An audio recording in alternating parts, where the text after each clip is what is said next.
ॐ अज्ञानतिमिरन्धस्य ज्ञानाञ्जनशलाखया चक्षुरुन्मीलितं येन तस्मै श्रीगुरवे नमः। नमो विष्णुपादाय कृष्णप्रेष्ठाय भूतले श्रीमते भक्तिवेदान्त स्वामिन् इति नामिने।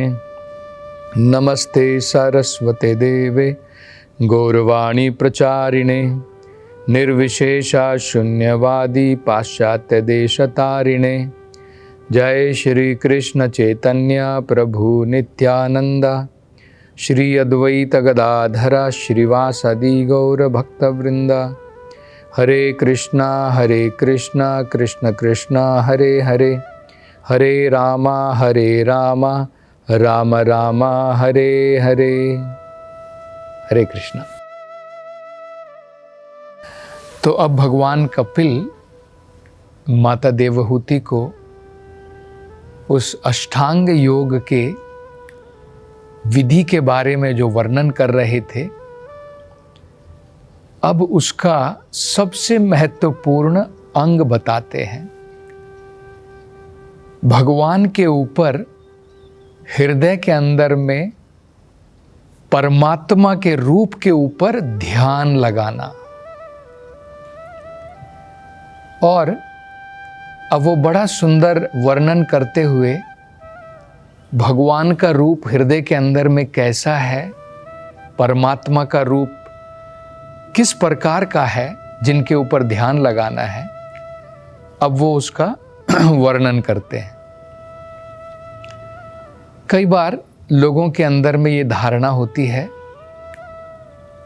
कि ध्यान हमें जो है किसी निराकार वस्तु के ऊपर लगाना है, जिसका कोई आकार ना हो। इसके बारे में भगवत गीता में बताया है, जो व्यक्ति भगवान की ब्रह्म ज्योति निराकार स्वरूप के ऊपर जो ध्यान लगाते हैं, उनका रास्ता अत्यंत कठिन होता है। अर्जुन ने भगवत गीता में 12वें अध्याय में भगवान कृष्ण से ये प्रश्न पूछा। भगवान, भक्त लोग जो होते हैं वो आपके साकार रूप के ऊपर ध्यान लगाते हैं,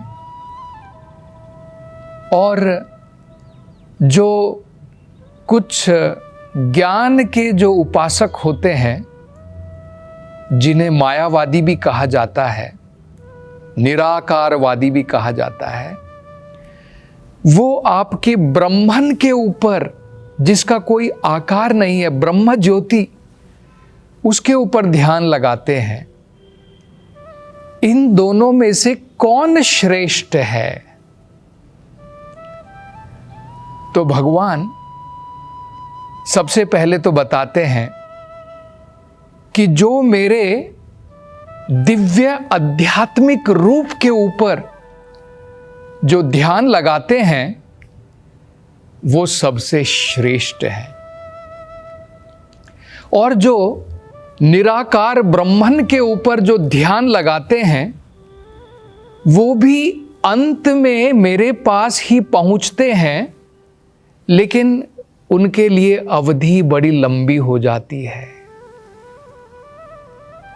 अनेकों जन्म हो सकता है कि उनको लेने पड़े। जब उनको ये समझ में आएगा, बहुनाम जन्मनाम अन्ते ज्ञानवान मम प्रपद्यते वासुदेवम सर्वम इति स महात्मा सुदुर्लभः। तो वेदों का पठन करके, वेदांत का पठन करके, उपनिषदों को पढ़ करके व्यक्ति जो है, जब ऐसा सोचता है कि भगवान निराकार है, ब्रह्मन स्वरूप है, केवल ब्रह्म ज्योति है, तो जब अनेकों जन्म के पश्चात उसको वो सुकृति प्राप्त होगी, भगवान के भक्तों की कृपा जब उसको प्राप्त होगी, बहुनाम जन्म नाम अंते, और जब उसको असली ज्ञान प्राप्त हो गया, ज्ञानवान मम प्रपद्यते, ज्ञानवान होने के बाद वो मेरी शरण में आ जाएगा। क्यों? क्योंकि उसको ये ज्ञान आ जाएगा वासुदेवम सर्वमिति, भगवान वासुदेव ही सब कुछ है। तो भगवान ये जब प्रश्न अर्जुन ने पूछा तो उसका उत्तर देते हुए भगवान ये भी बताते हैं, ये जो ज्ञान के रास्ते पर चलते हैं और ब्रह्मन निराकार के ऊपर ध्यान लगाते हैं, ये अंत में मेरे पास में आएंगे, लेकिन इनका रास्ता बड़ा कठिन होता है। संस्कृत में भगवान देखिए अर्जुन को क्या कहते हैं, क्लेशोधिकतरस्तेषाम् अव्यक्तासक्तचेतसाम् अव्यक्ता ही गतिर्दुःखम देहवद्भिरवाप्यते। भगवान अर्जुन को कहते हैं क्लेश अधिकतरस्तेषाम् अव्यक्तसक्तचेतसाम्, जिनका चेत, जिनका हृदय, जिनका मन अव्यक्त के ऊपर टिका हुआ है, अव्यक्त आसक्त चेतसाम, जिनका मन अव्यक्त के साथ में जुड़ा है, जो अव्यक्त है, जो व्यक्त नहीं है, जैसे ब्रह्म ज्योति। क्लेश अधिकतरस्तेषाम, उनका मार्ग जो है अनेकों कठिनाइयों से भरा है। क्यों ऐसा है? क्लेशोधिकतरस्तेषाम अव्यक्तसक्त चेतसाम अव्यक्ता ही गतिर् दुःखम देहवद्भिरवाप्यते। हम जो देहधारी हैं उनके लिए जो अव्यक्त स्वरूप है, जिसका कोई रूप नहीं है, उसके ऊपर ध्यान लगाना अत्यंत कठिन है।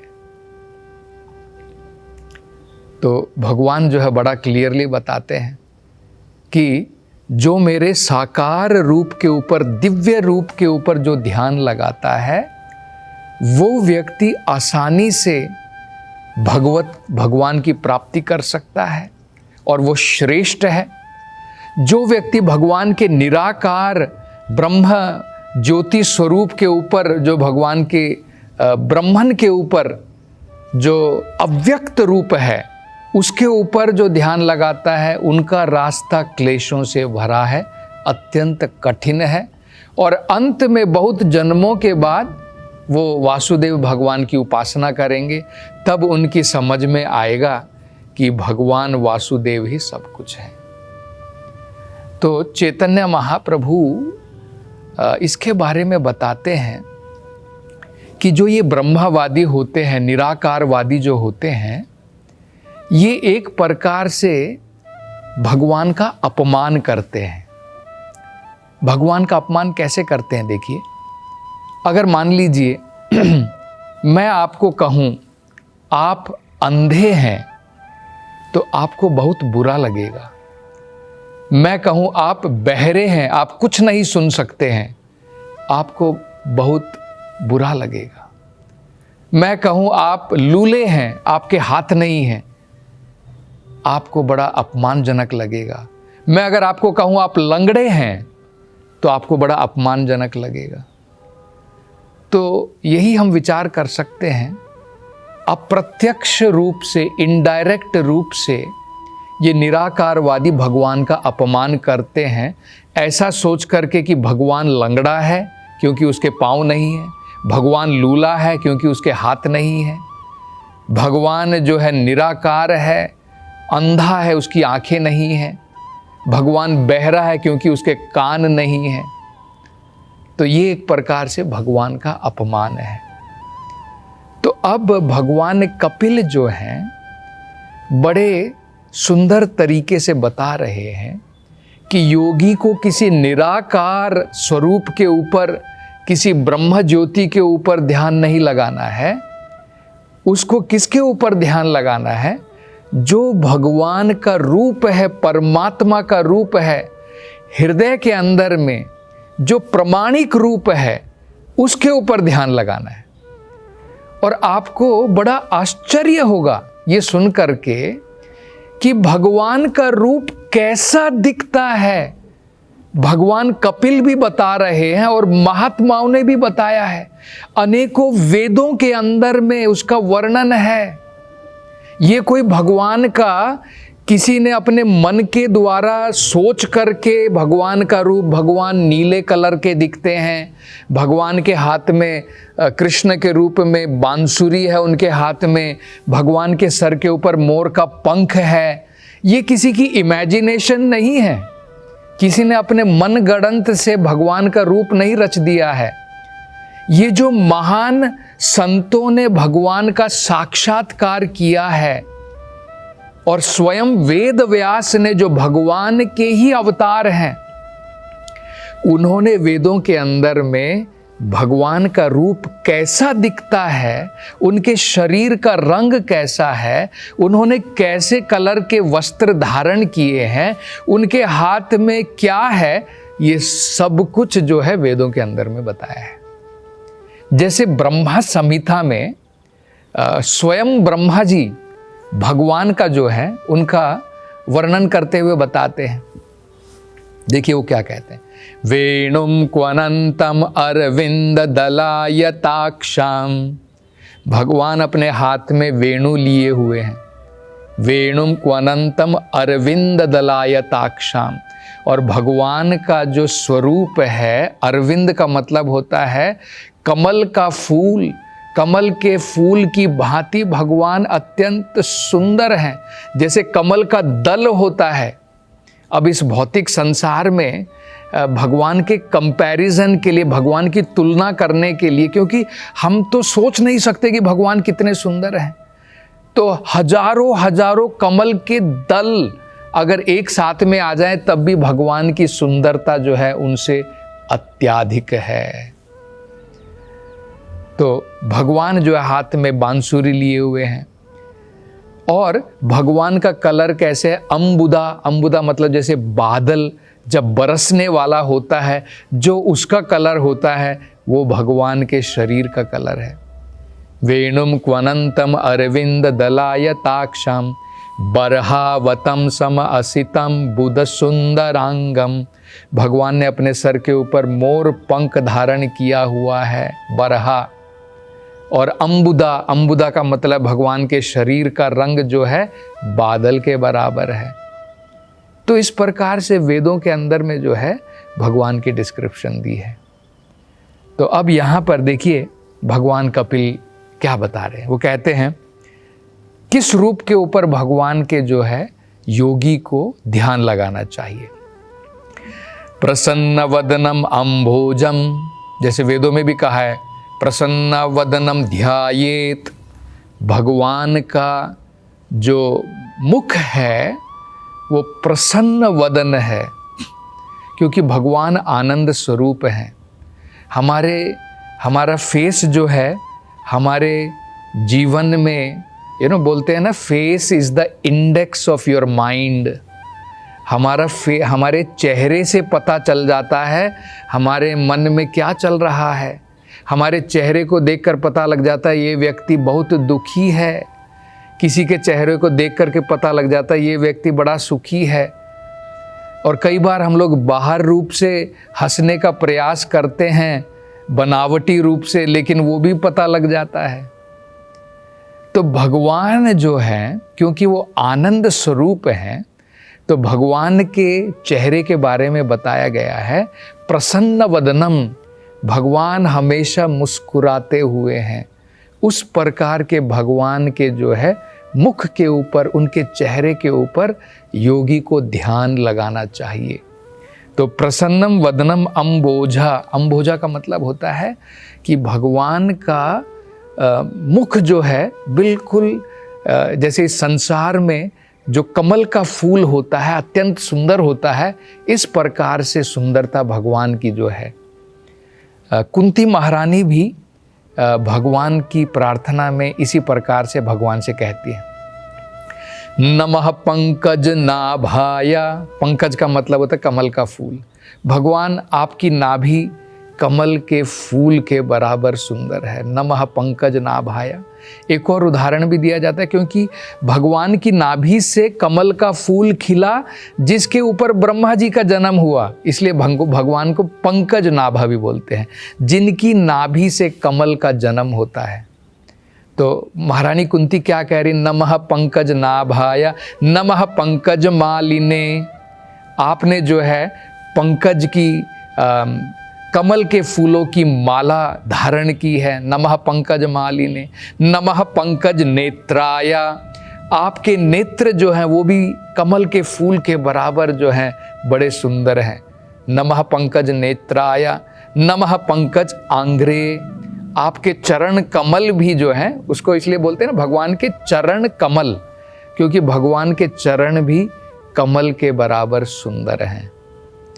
तो ये भगवान की जो है डिस्क्रिप्शन है। तो यहाँ पर भी भगवान कपिल क्या बता रहे हैं, प्रसन्न वदनम अम्बोजा, भगवान का जो चेहरा है हमेशा मुस्कुराते हुए और जो फूल की भांति, जो कमल के फूल की भांति सुंदर है, उसके ऊपर योगी को ध्यान लगाना चाहिए। और क्या कहा है, पदम गर्भ अरुण ईक्षणम, जिस प्रकार से कमल का फूल का जो उसके अंदरूनी, जो अंदर की जो कली होती है वो थोड़ी लाल रंग की होती है, भगवान की ईक्षणम, भगवान की आंखें भी कमल के फूल के अंदरूनी जो कली है उसकी भांति लाल है। तो ये भी उन्होंने बताया। आगे वो क्या कहते हैं, भगवान के शरीर का रंग कैसा है, नीला उत्पल दल श्यामम, भगवान का श्याम वर्ण है।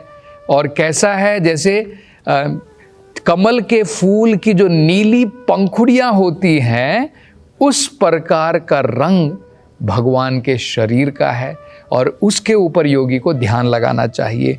और भगवान ने जो अपने चार हाथों में, चारों हस्तों में क्या धारण किया है जिसके ऊपर योगी को ध्यान लगाना चाहिए, शंख चक्र गदा पद्माधरम, भगवान ने शंख चक्र गदा और पद्मा, पद्मा मतलब होता है लोटस का फ्लावर, ये भगवान ने जो है ग्रहण किया हुआ है। बताया जाता है शंख और पद्मा जो होता है ये भक्तों के लिए है, आशीर्वाद देने के लिए।